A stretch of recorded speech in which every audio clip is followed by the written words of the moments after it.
Assalamu alaikum. In this session, we are going to discuss some major key issues that are related to the international trade, particularly when we are talking about the process of economic development in the developing countries.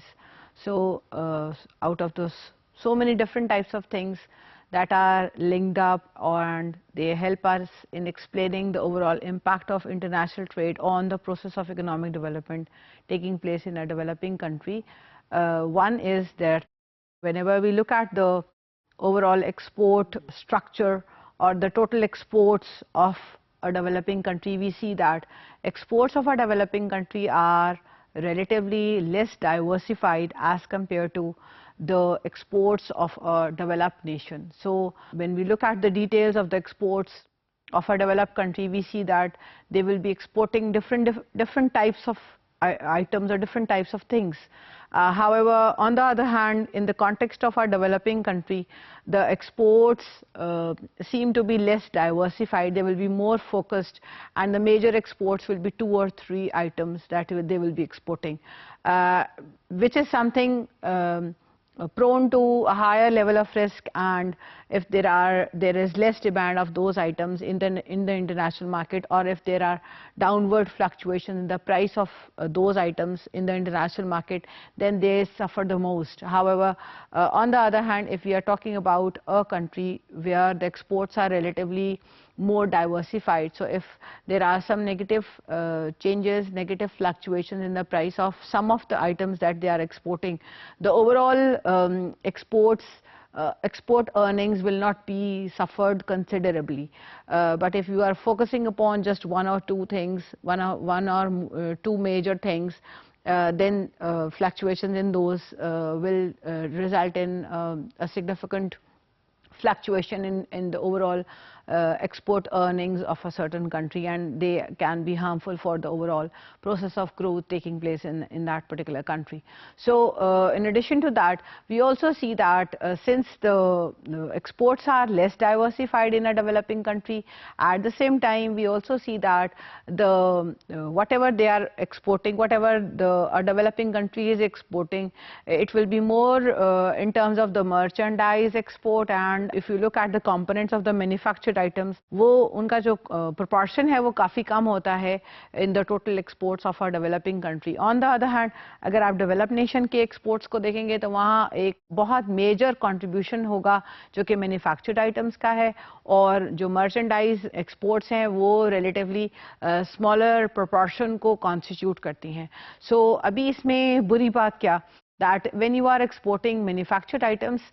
जितने stages के ऊपर processing होता है manufactured item को manufacture करने के लिए, उतने stages के ऊपर value addition हो रहा है. तो जितने स्टेजेस के ऊपर वैल्यू एडिशन होगा, उतने लेवल के ऊपर आपकी जो ह्यूमन कैपिटल है या ह्यूमन रिसोर्स है वो एम्प्लॉयड है या वो प्रोसेस करी है, वो उसमें से कुछ ना कुछ पैसा अर्न करी है. सिमिलरली जितने मल्टीपल स्टेजेस ऑफ प्रोसेसिंग से मैन्युफैक्चर्ड आइटम पास करेगी, उतने ही डिफरेंट लेवल्स के ऊपर देयर में बी अ प्रोविजन के जो गवर्नमेंट है वो वहाँ से कोई ना कोई टैक्सेस निकाल रही है. So this contributes in increasing the revenues of the government as well as the overall income earnings of the people that are living in a country जहाँ manufactured items ज़्यादा export हो रहे हैं.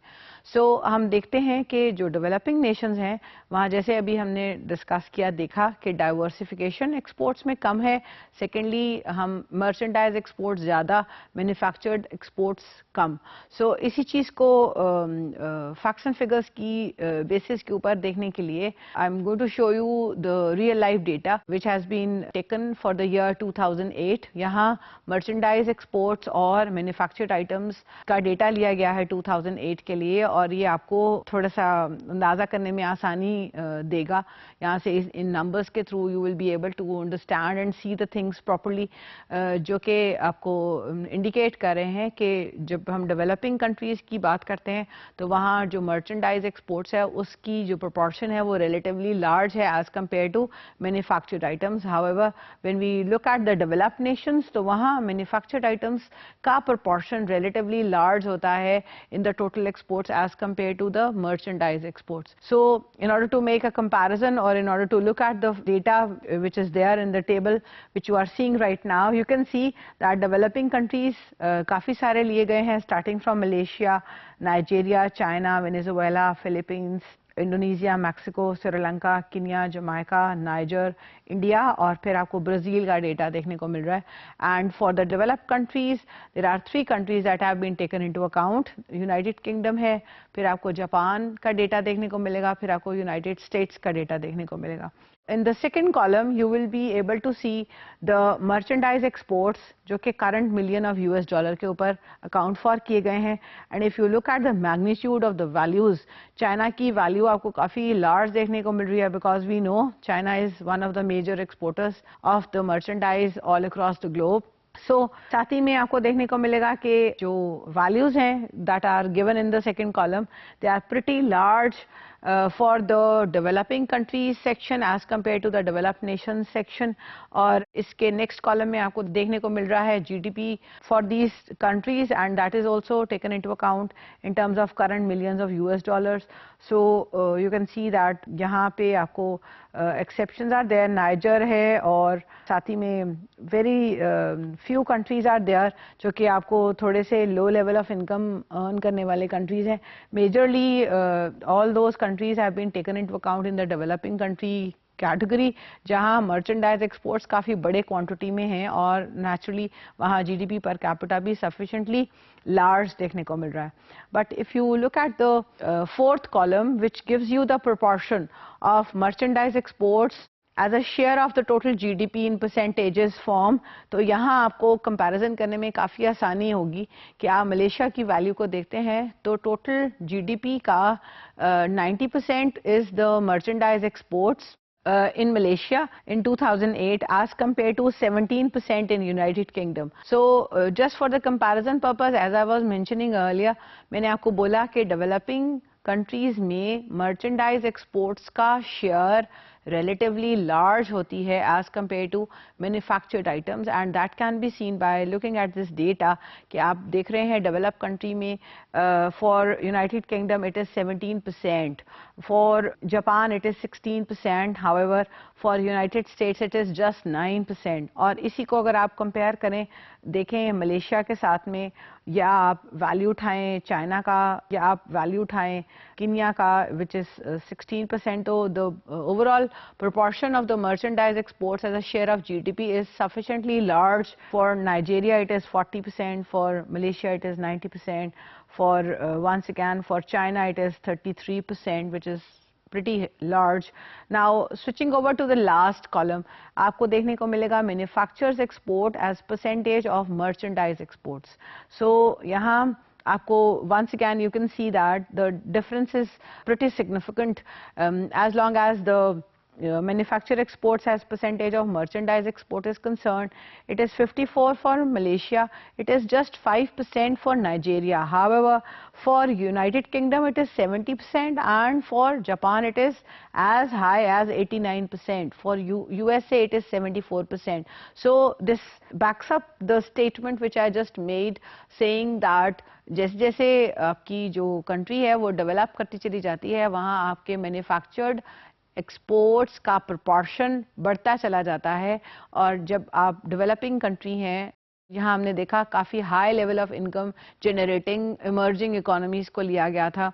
As the examples of developing country. We saw that the contribution or the proportion of the merchandise exports as the total GDP was sufficiently large in the developing countries context. So another important dimension which I want to add here is that जैसे जैसे आप exports को technologically advanced technology के terms में split करते हैं. सो together अगर आप यूनिडो का, UNCTAD का या यूनाइटेड नेशंस के कोई भी लिटरेचर को अगर आप पढ़ें इंटरनेशनल ट्रेड के ऊपर, तो वहाँ आपको देखने को मिलेगा कि जो एक्सपोर्ट्स हैं उनको 4 कैटेगरीज में स्प्लिट किया गया है. And this categorization has been done on the basis of technological advancement. So अगर आप रिसोर्स बेस्ड एक्सपोर्ट्स कर रहे हैं तो then that is known as the RB type of exports, जो एब्रीविएशन इसके लिए इस्तेमाल की जाती है, that is capital R and capital B. Then we have got the second category जिसमें हम बोलते हैं low level of technology is involved. ऐसी एक्सपोर्ट्स जिनके प्रोडक्शन के प्रोसेस में लो लेवल ऑफ टेक्नोलॉजी इन्वॉल्व है, उसको हम LT कैटेगरी डिफाइन करते हैं, capital L capital T. So then we have the third category, which is the exports for the manufacturing of which medium level of technology is applied. And then we have got the fourth category, जिसमें हम बोलते हैं कि वो वाले exports जहाँ manufacturing process involves a high level of technology is there, which is needed in order to produce those different types of products. So अभी क्या हुआ कि टुगेदर हमने ये 4 कैटेगरीज के ऊपर अगर हम इवैल्यूएट करें exports of the countries all across the globe, तो वी सी दैट हमें एक ट्रेंड देखने को मिलती है इसमें कि जितने भी आपके डेवलपिंग कंट्रीज हैं, लेस लो इनकम कैटेगरी में जो भी कंट्रीज फॉल करते हैं, उनके एक्सपोर्ट्स को अगर हम देखें तो वो रिसोर्स बेस्ड एक्सपोर्ट्स relatively ज़्यादा होते हैं as compared to low level of technology, medium level of technology and high level of technology. Similarly, जैसे जैसे income level of countries को आप बढ़ाते चले जाएं, आपको देखने को मिलेगा कि वहाँ बहुत लो इनकम लेवल से ज़रा सा ऊपर वाले इनकम लेवल के ऊपर या मिडिल इनकम लेवल को अगर आप उठाएंगे, लोअर मिडिल इनकम कैटेगरी वाली इन कंट्रीज़ को देखेंगे, तो वहाँ आपको टू सम एक्सटेंट जहाँ industrialization process has started taking place, तो वहाँ आपको देखने को मिलेगा कि एक्सपोर्ट्स में आपको लो level of technological production process वाली आउटपुट देखने को मिलती है. सिमिलरली जब आप बहुत ज़्यादा एडवांस कंट्रीज़ की तरफ जाते हैं तो वहाँ आपको देखने को मिलेगा कि उनके एक्सपोर्ट्स में मेजरली कंट्रीब्यूट करते हैं वो चीज़ें जहाँ high level of technology involve होता है. So in order to illustrate this particular phenomenon मैंने यूनिडो का एक रिपोर्ट है, वहाँ से ये 3 टेबल्स डाले थे. They will be a part of your hand out also.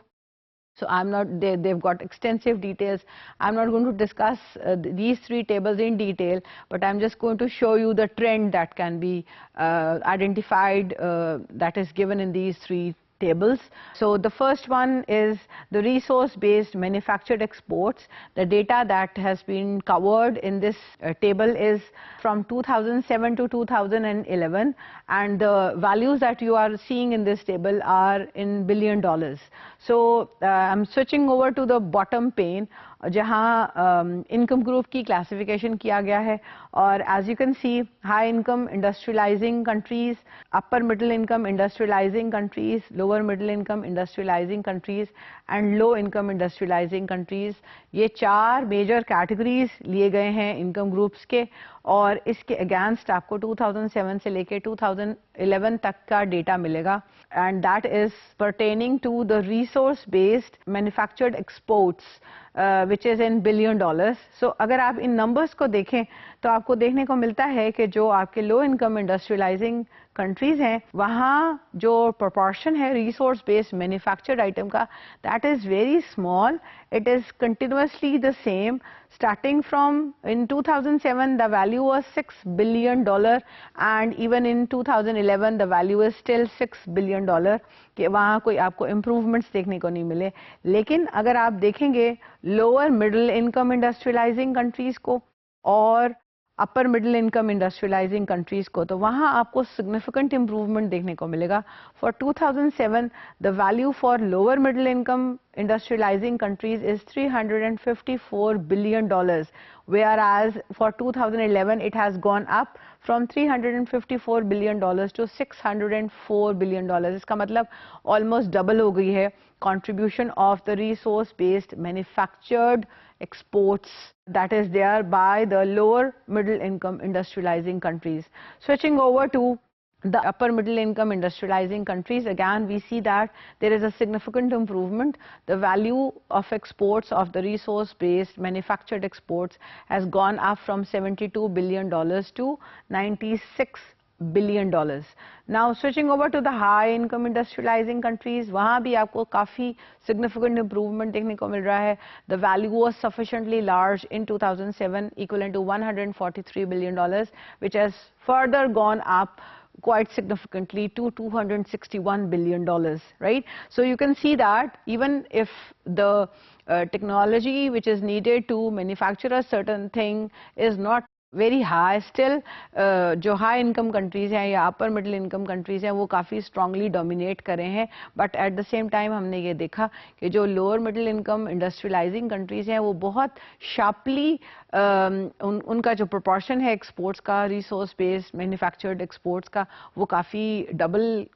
हद तक increase कर गया है. So switching over to the low technology manufactured exports, again you can see that for the same 4 income categories, the contribution of the high income industrializing countries has significantly gone up. Same is the case with upper middle income industrializing countries, gone up from $42 billion to $51 billion. But another important thing which you are seeing here is that the low middle income industrializing countries' key contribution is sharply rising, and it has gone up from $562 billion to $781 billion. So ये आपको काफ़ी बड़ा improvement देखने को मिल रहा है. However, we see as long as the low income industrializing countries are concerned,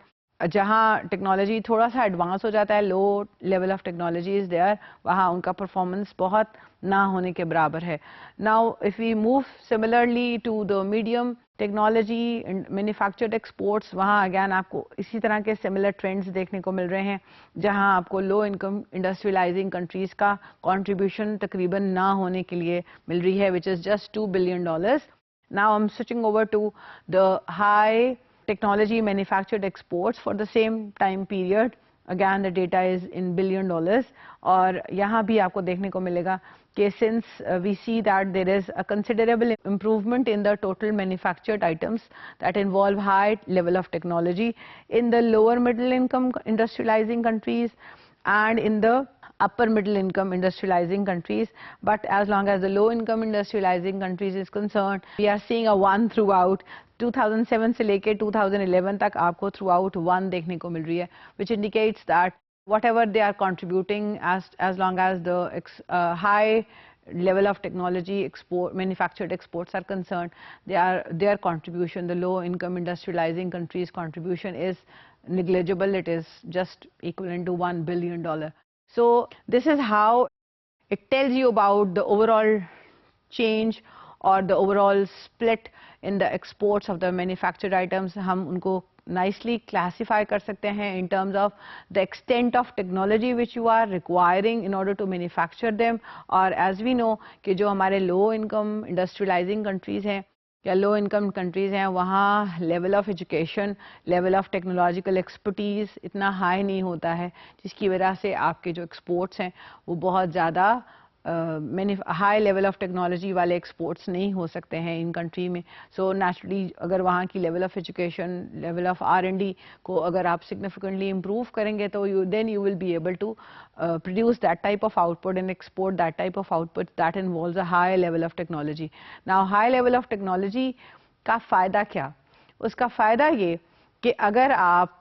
high price charge करने जा रहे हैं because of something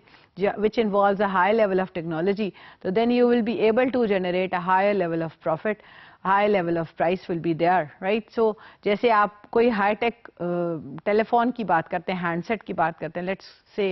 iPhone का कोई modern latest version है आपके पास, तो because of that high level of technology that has been utilized in order to make that handset, you are ready to pay a considerably higher level of price. So अगर market में आप एक अपना product को establish कर लेते हैं and you generate the demand for that particular product also because of this it's so many sophisticated features that you have told that the customer can enjoy, ये different aspects इसके अंदर मौजूद हैं. आप इन मज़ीद इतने different तरह की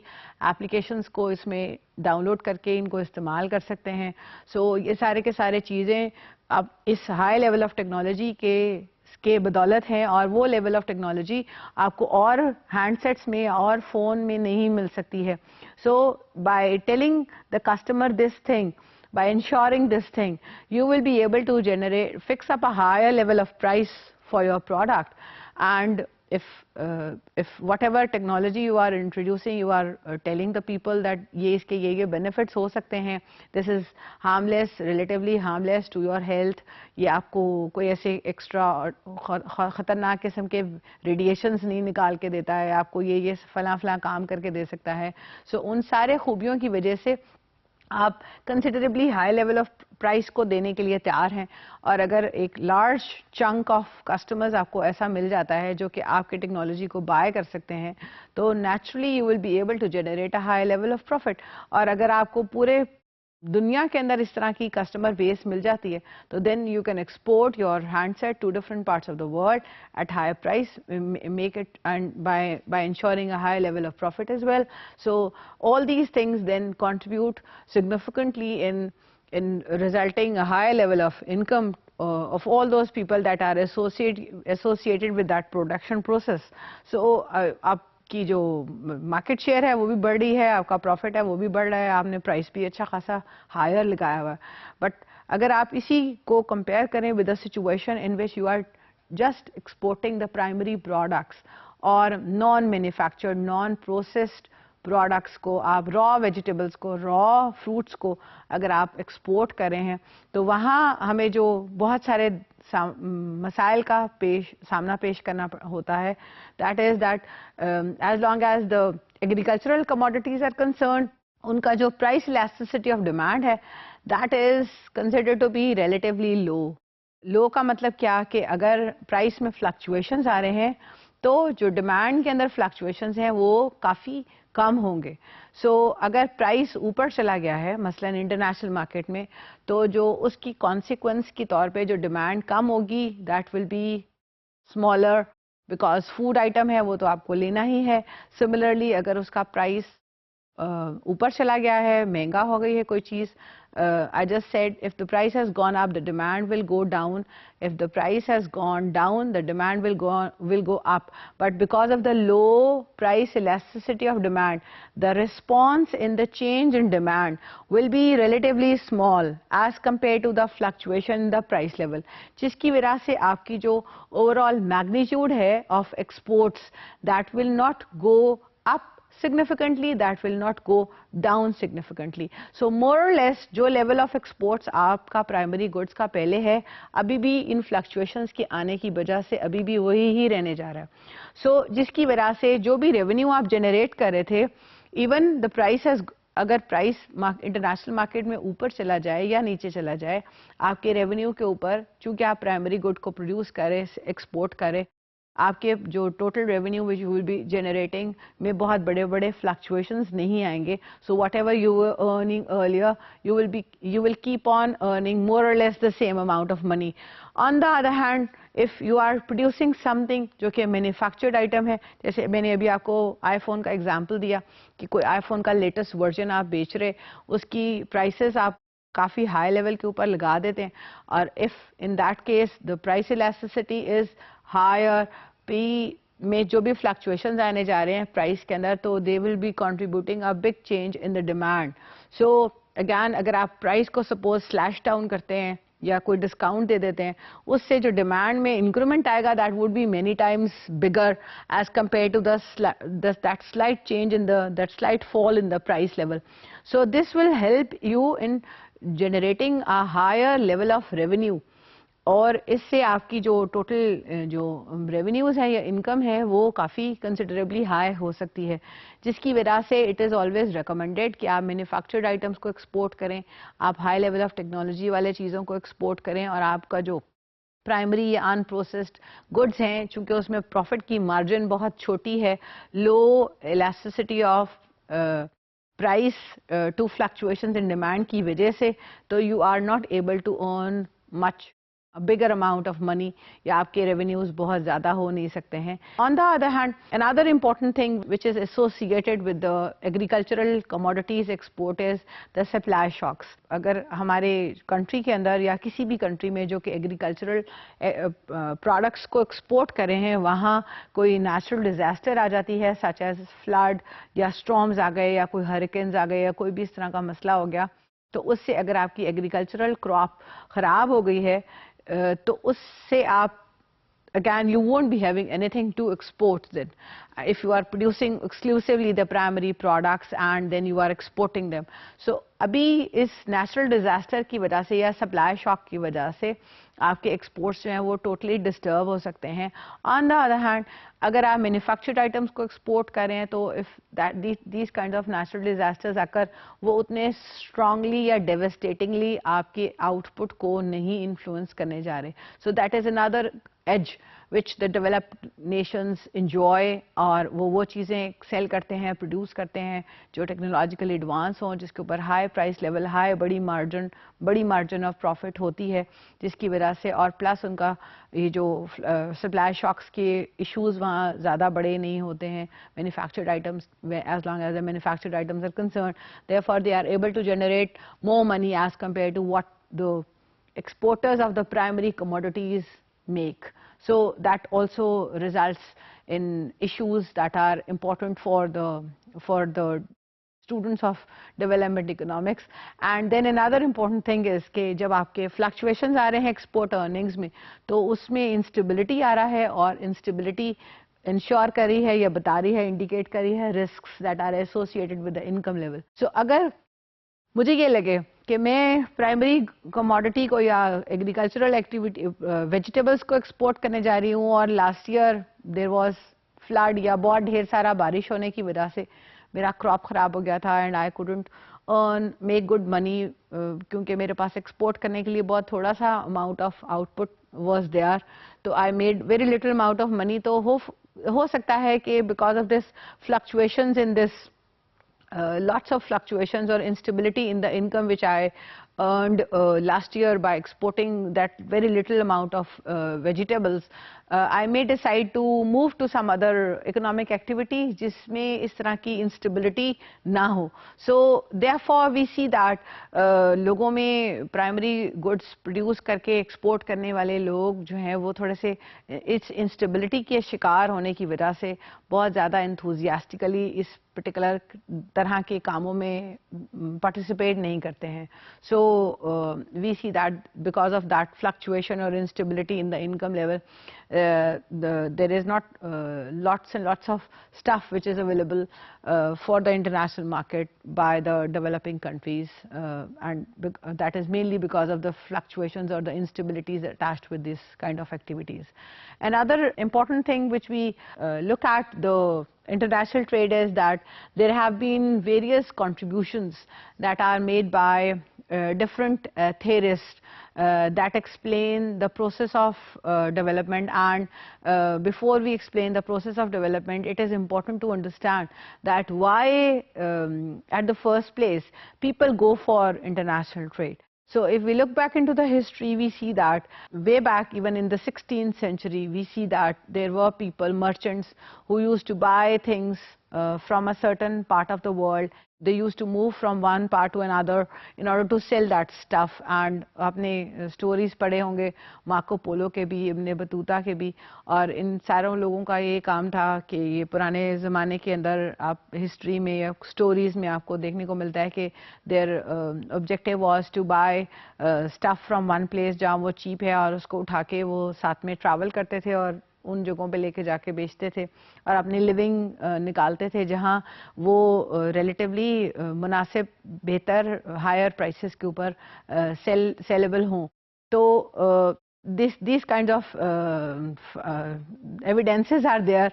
which we observe that have been that were there in the practice way back. जितना भी आप पीछे जाएंगे हिस्ट्री के अंदर आपको इस तरह के काफ़ी सारे evidences देखने को मिलते हैं. So we kind of like club all these different types of versions into one, जो भी 16th 17th century में आपको explanation देखने को मिलते हैं merchants के of trading, तो हम उसको mercantilism बोलते हैं. कि ये वो सारे के सारे डिफरेंट तरह के नाइव से सिंपल से ट्रेड थेरीज हैं जो कि एक्सप्लेन करते हैं कि बेसिकली प्राइस डिफरेंस की वजह से लोग एक जगह से दूसरी जगह, एक जगह से चीज़ें खरीद के दूसरी जगह पे जाके उनको बेचा करते थे. So then comes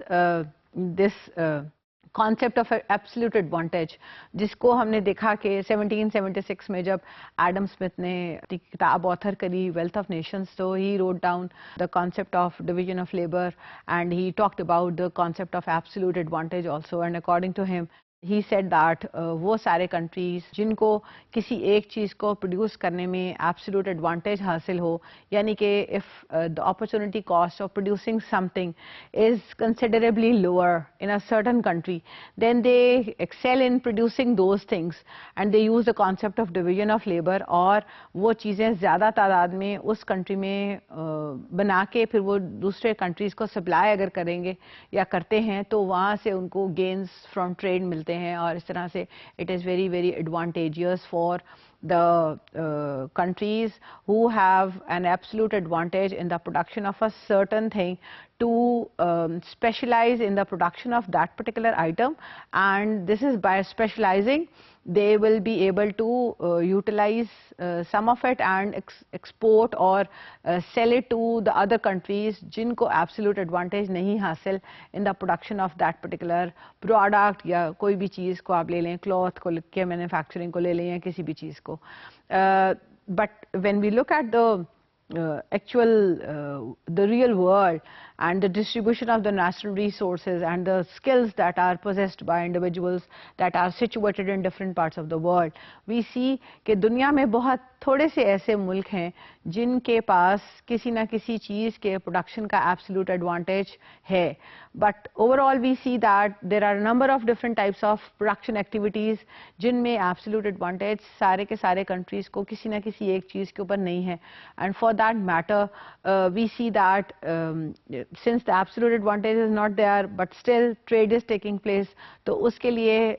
we see another theory that has been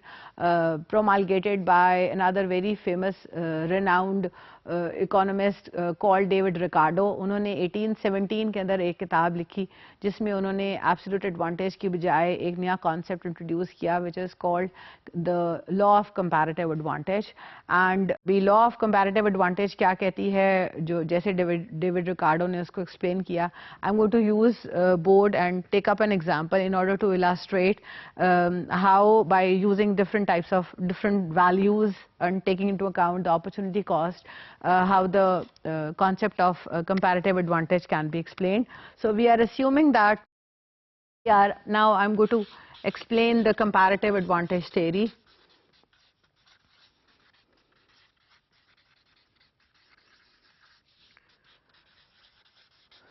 Which has been promulgated by David Ricardo in 1817. So we are assuming that there are two countries. One is country A, दूसरी country B मैंने लिया है, and together they can produce two goods. One is X and the other is Y.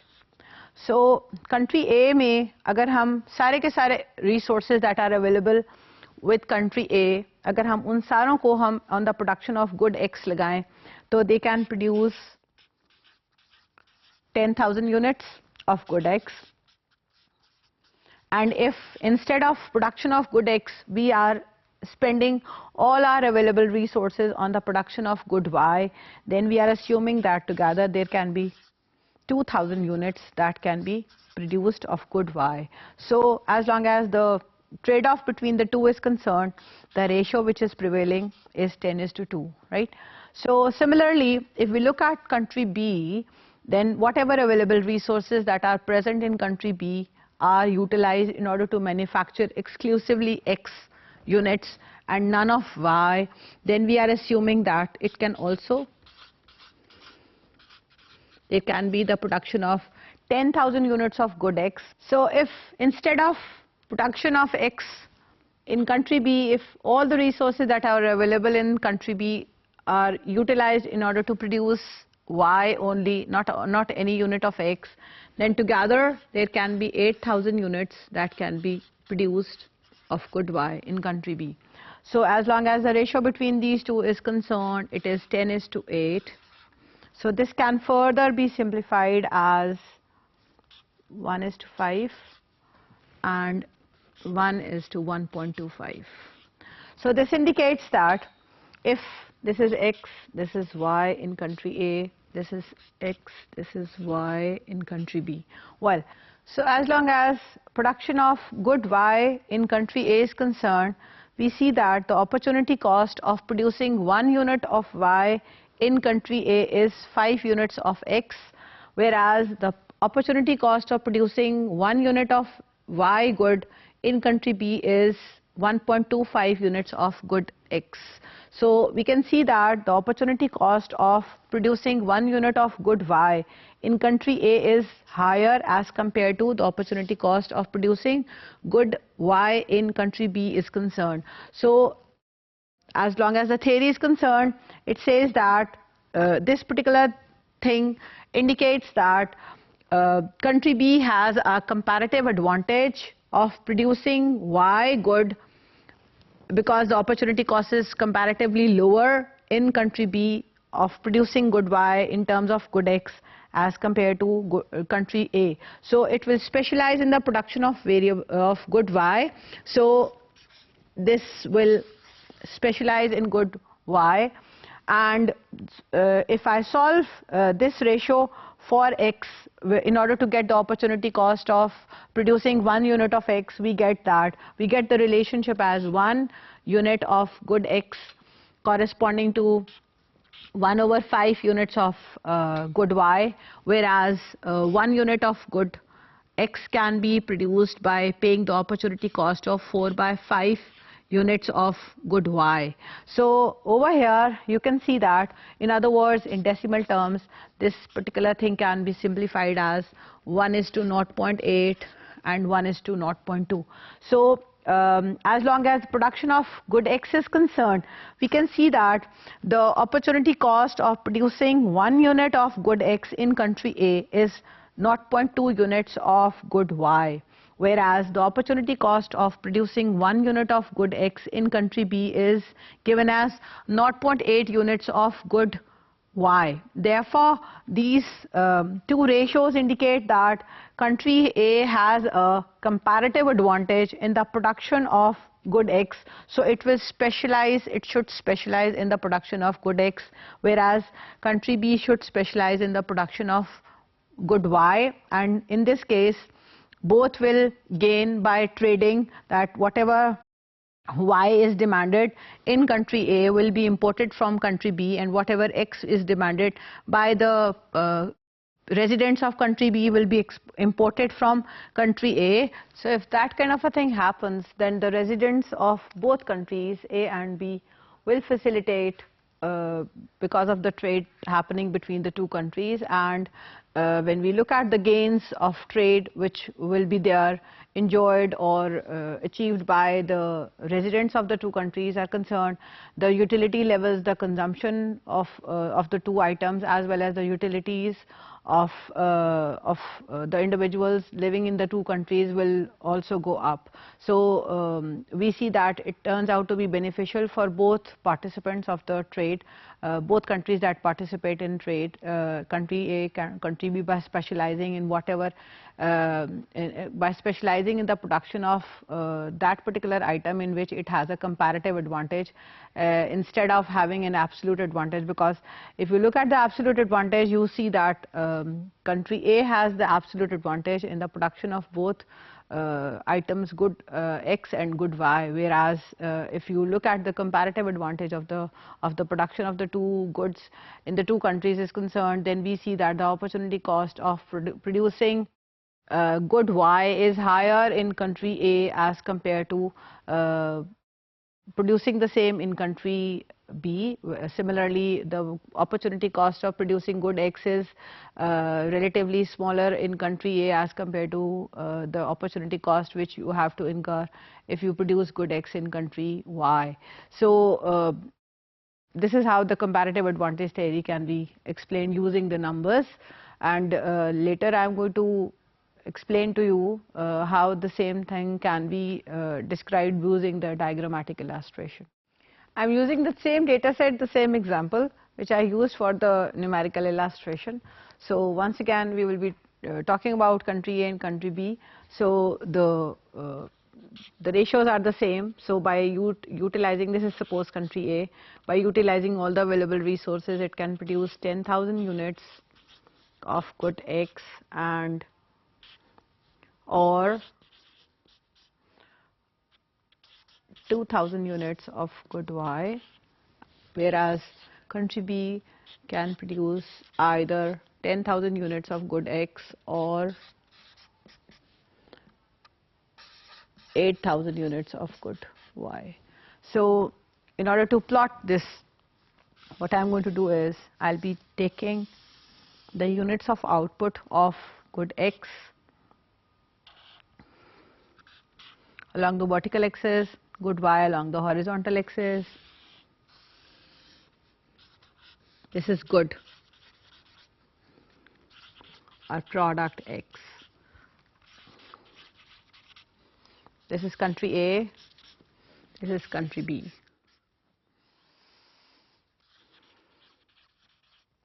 So by spending all the available resources, country A can either go for 10,000 units of good X or 2,000 units of good Y. So by joining these 2 points, I get something which is called the production possibility frontier or the production possibility curve. So the same thing I'm going to draw for country B. So I said we will be either producing 10,000 units of good X or we will be producing 8,000 units of good Y. So upon connecting these 2 points, we get a straight line, and this straight line is composed of all those points that fall on this line give you various combinations of good X and good Y that can be produced by utilizing all the available resources present in country B. Similarly, as long as the production possibility frontier for country A is concerned, we have got these 2 extreme points. These 2 extreme points mean that if we utilize all the available resources on the production of good Y in country A, maximum number of units can be produced in country A of good Y will be 2,000 units. The scale is in 1,000 terms, whereas the maximum number of units by spending all the available resources in country A that can be produced of good X is given as 10,000. So this line is obtained by combining these 2 points, and this all at every single point that fall on this line gives you the various combinations of good X and good X and good Y that can be produced by utilizing all the available resources. Now suppose this is the present scenario, and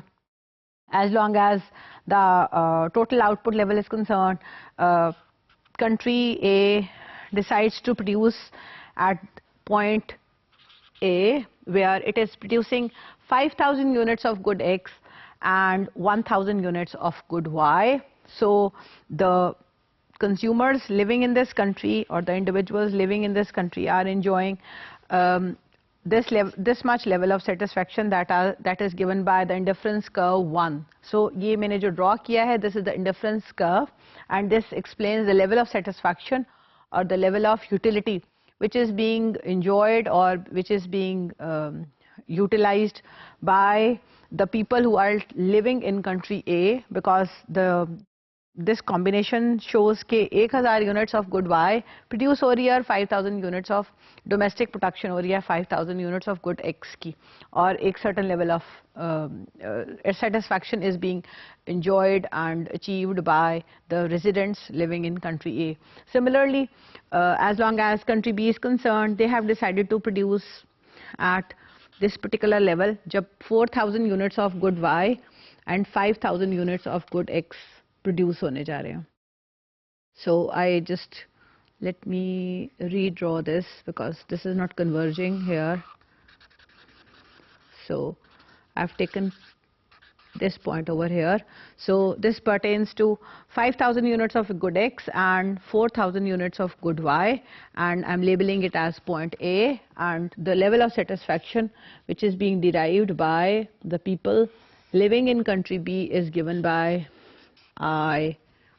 indifference curve. Again ये मैंने एक indifference curve बनाया है जो कि पास हो कर रही है ए लेवल से, जहां 5,000 units of good X produce हो रही हैं, 4,000 units of good Y are being produced. Now suppose international market में the price ratio prevailing is 10:5,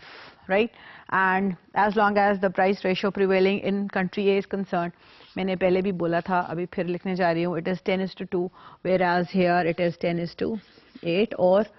1 to 1.25 and 1 to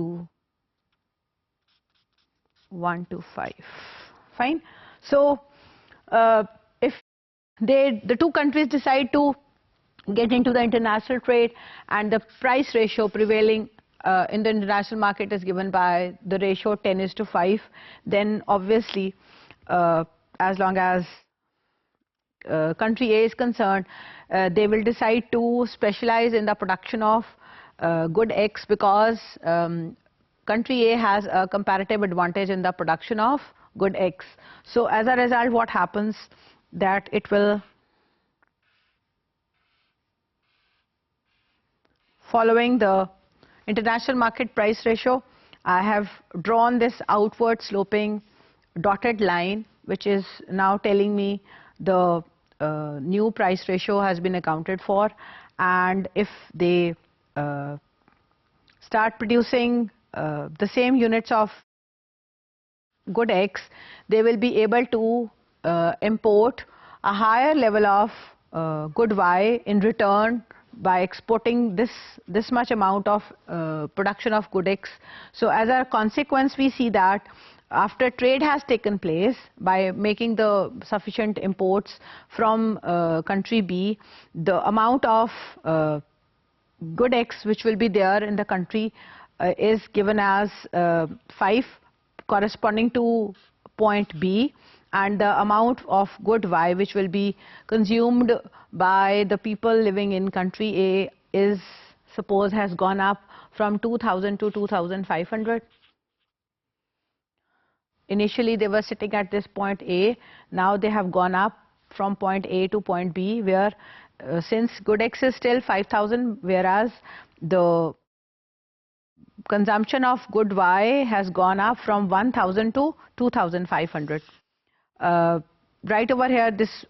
since the scale has been taken into account by in terms of thousands, so I'm just putting it down as 2.5. Right over here, suppose a higher level of indifference curve is passing by, which is labeled by this 2 sign, and we can see that the residents living in country A are now enjoying a high level of satisfaction, and they have shifted upwards to a relatively higher level of indifference curve. Similarly, when we talk about the people who are living in country B, if they still continue to produce, they decide to go for the trade, the price ratio will change, and as a result this will be rotated outwards. So if they continue producing the same amount of Y units, instead of having 5,000 units of good X, they will be able to import a higher level of good X, and which was not possible otherwise. Before trade, it was not possible for them to move beyond this level. So suppose they go up from 5 to 7.5 units, and this particular level is labeled once again as B, which passes through a higher level of indifference curve, and I'm labeling it as 2. So again, you can see that the people living in country B has now moved from A to a higher indifference curve labeled as 2 at point B. So the level of satisfaction of the people living in country B has also gone up. The level of satisfaction of people living in country A has also gone up. So the units of X, which are the units of Y which are being consumed after trade by the residents of country A, is much larger as compared to what they were consuming earlier. Similarly, when we switch over to country B, we see that whatever it was possible for them to produce, whatever units of good X was possible to produce while the Turkey point or without trade point. In country B, we see that now by trade they can move over to relatively a high level of consumption of both good X and good Y. So we can see that, and at the same time the level of satisfaction has also gone considerably up in the two countries. So this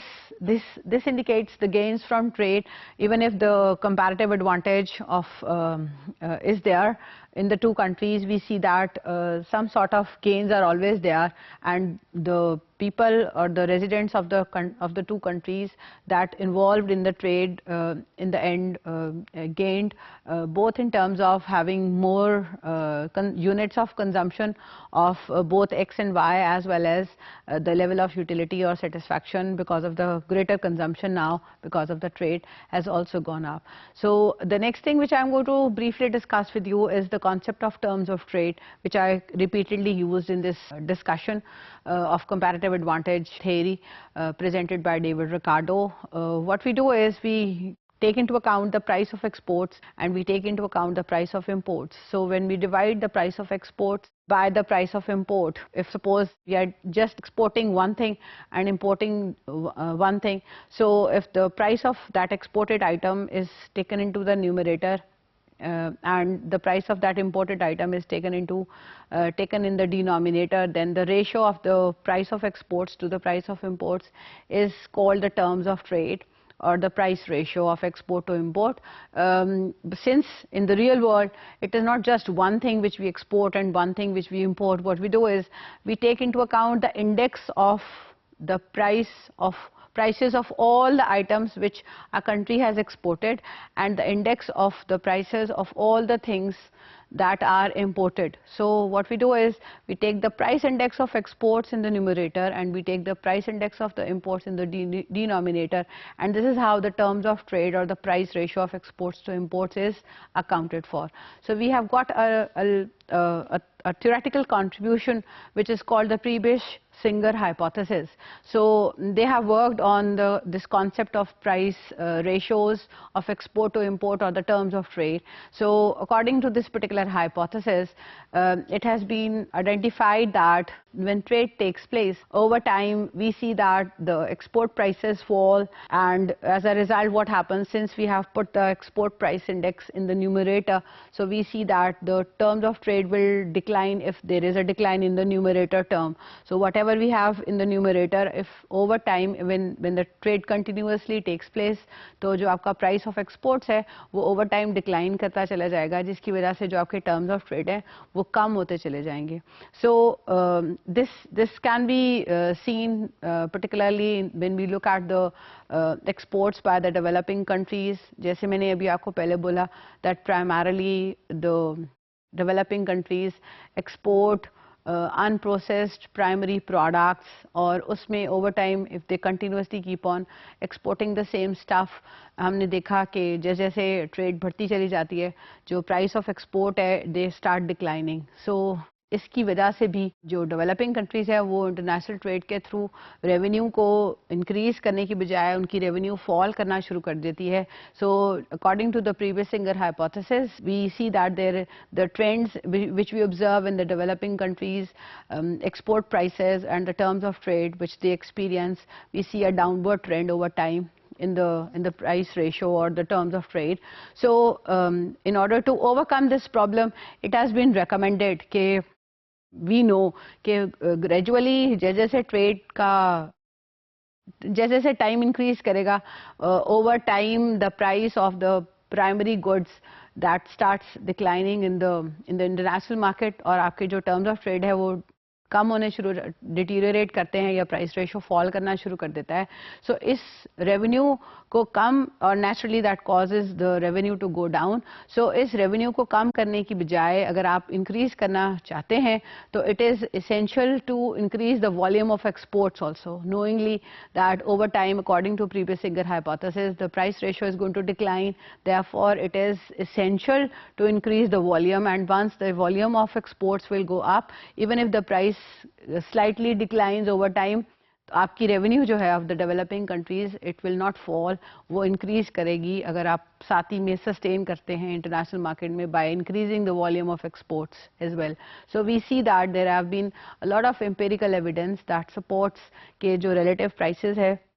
वो decline करते हैं. But in addition to that, it is important that as long as the manufactured items are concerned, we see that the prices of the manufactured items also diverge with falling prices for, particularly if you take into account the low skill productions. वो ऐसी output जहाँ production process में relatively lower level of skill involve होती है, वहाँ हम देखते हैं कि वहाँ भी जो प्राइसेस हैं over time they go down. So again it is recommended that the countries, the developing countries which mainly export both the primary products or the manufactured products that involve low level of skill, prices decline करेंगे. If they want to increase their revenues, if they want to increase their export earnings, they need to enhance the volume of exports as well. Thank you.